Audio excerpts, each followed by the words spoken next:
السلام عليكم ورحمة الله وبركاته، متابعي قناة ملاح. اليوم حضرنا لكم فيديو كيف أخلي السمبوسة تكون مقرمشة في القلي. كيف أقليها وكيف كيف أقلي السمبوسة وتكون معانا مقرمشة ولذيذة.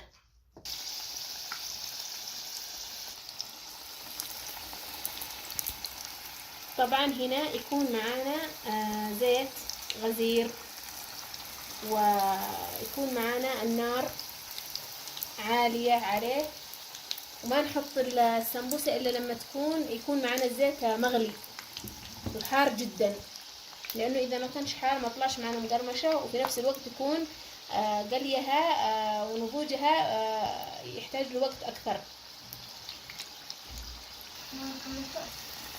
شوفوا معانا هنا الزيت مع إنه حار جدا وجاهز للقلي.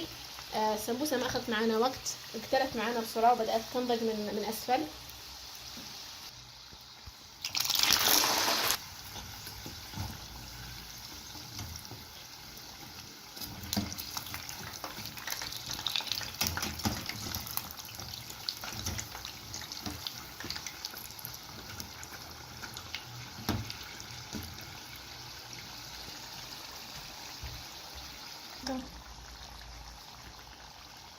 الآن طبعا تنضج معانا من أسفل. طبعا يكون النار عالية والزيت حار مثل ما كلمتكم.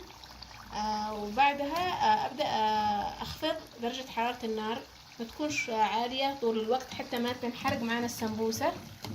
هنا أصبحت جاهزة من أسفل ومن أعلى، والنار عندنا هنا متوسطة.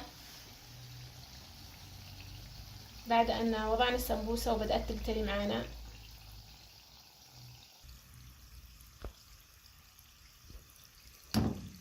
الآن نصفيها.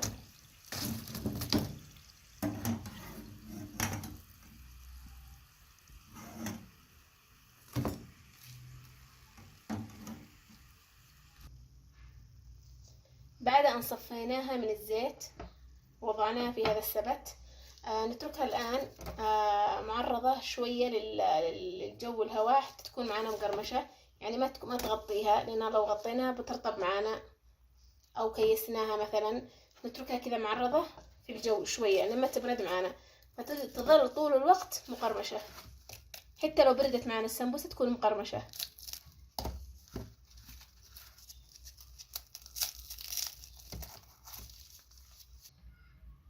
وإلى اللقاء في فيديو جديد إن شاء الله.